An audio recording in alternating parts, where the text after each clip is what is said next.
Bonjour monsieur. Antoine, en quoi on peut dire qu'il y a une vraie rivalité entre les deux équipes, une histoire de ces dernières années? Étant donné que les 3 dernières éditions du tournoi, c'est nous et les Irlandais qui les ont gagnées, il y a déjà ça qui en fait partie. Et, on a eu une histoire aussi en Champions Cup où ça a été des fois heureux pour nous, des fois pour eux, que ce soit Toulouse ou La Rochelle. Donc ça fait quelques saisons qu'on se joue les titres européens avec eux. Donc on commence à se connaître très bien maintenant. Et ça explique aussi que le rugby irlandais et français est en bonne position ces dernières années. Bonsoir messieurs.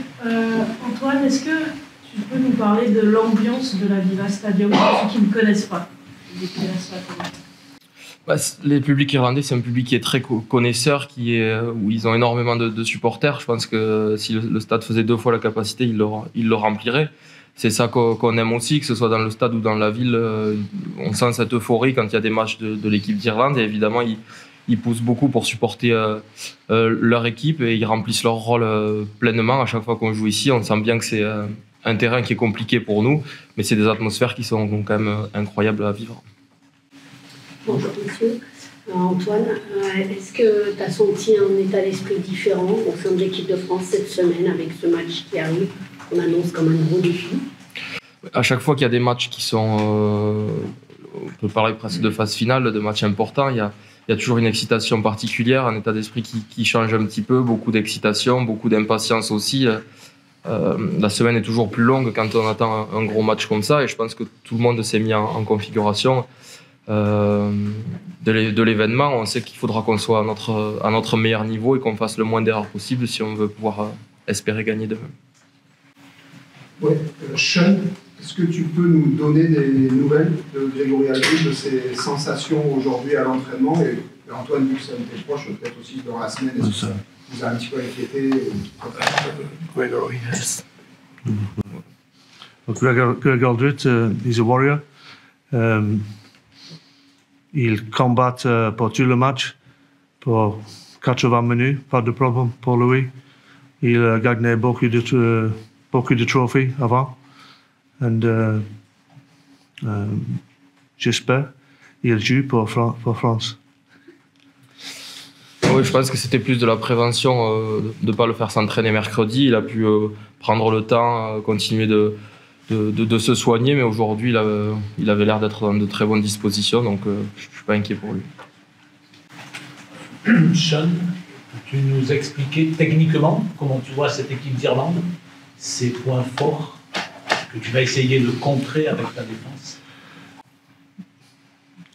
Récemment, c'est difficile pour chaque défense pendant les Six Nations. En ce moment, nous avons la première défense dans le tournoi, mais je suis sûr le grand défi arrive demain. Donc, nous devons avoir connexion, nous devons avoir férocité dans le plaquage. Antoine, Fabien Galtier a dit hier que l'Irlande était actuellement depuis 2 ans la meilleure équipe d'Europe. Comment est-ce que tu expliques qu'ils aient pris un petit peu le pas sur l'équipe de France ces 2-3 dernières années? 3, je ne vais pas dire 3 parce qu'on a fait le Grand Chelem il y a 3 ans. Mais c'est vrai que ce match en 2023 ici, on est dans le match, on a fait quelques erreurs stratégiques qui nous ont coûté cher et qui leur offrent le tournoi à ce moment-là. Et puis l'année dernière, on sait qu'il y a eu un tournoi compliqué pour nous. Mais je pense que ça fait plus que 2-3 ans, ça fait 4-5 ans que l'équipe d'Irlande est très performante. Elle perd très peu de matchs avec un jeu très léché, de système très rigoureux qu'on connaît, que ce soit en attaque, en défense. Ils ont des process très clairs et qui leur permettent de gagner les matchs. Et contre n'importe quelle équipe, ils ont gagné contre toutes les équipes du monde. Ça prouve qu'ils font un très bon travail. Et nous, on s'efforce, ça nous pousse aussi d'être à notre meilleur niveau pour pouvoir rivaliser avec ce genre d'équipe. Antoine, how was the visit of Thierry Henry into the camp this week? Did he talk about the handball against Ireland? There is no link between his visit and the game, but yes, most of the intervention we talk about performance, high level. How can you deal with the pressure away, especially and during the important game? I think he has long experience, and I hope he has inspired us for this weekend. But we didn't talk a lot about the hand.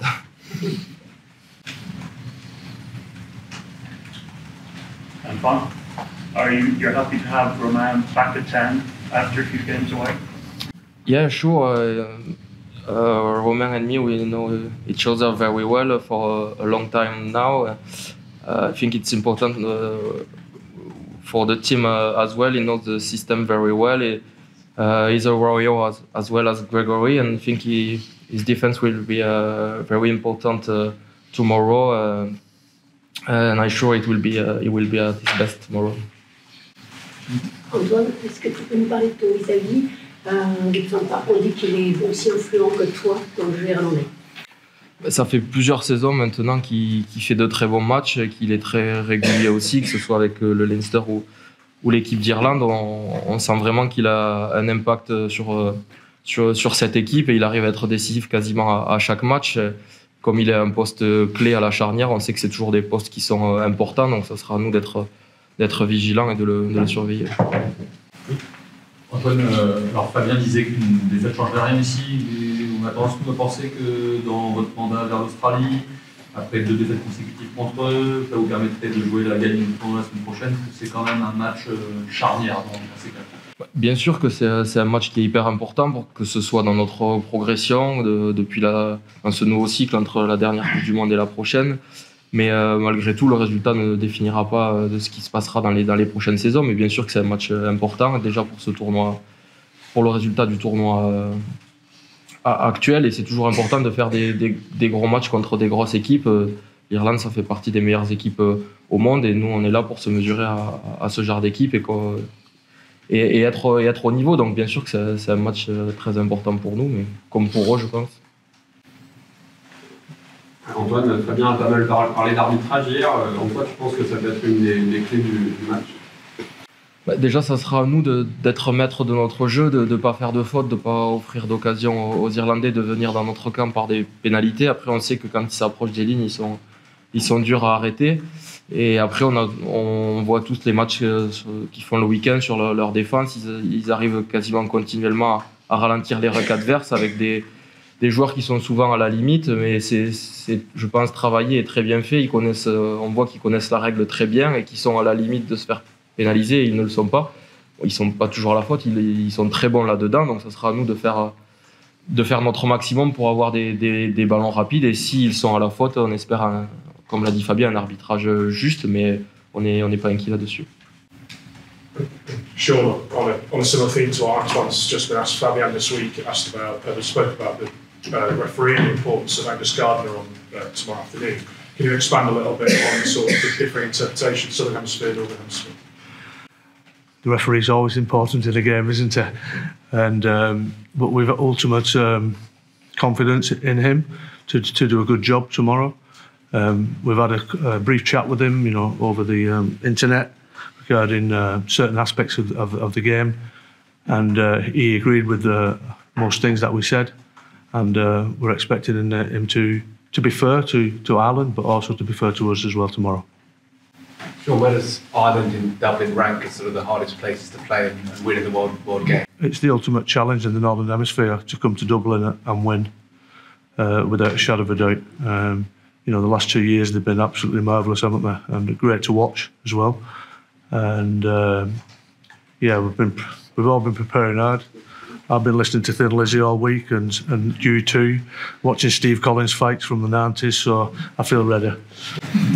Dernière question. Antoine, dans le concours de ce que tu disais sur l'arbitrage et par rapport aux petits coups de pression qu'a mis Fabien Gattuso lors de la coupe, quel peut être ton rôle à toi dans ton lien avec l'arbitre par rapport à ces comportements irlandais?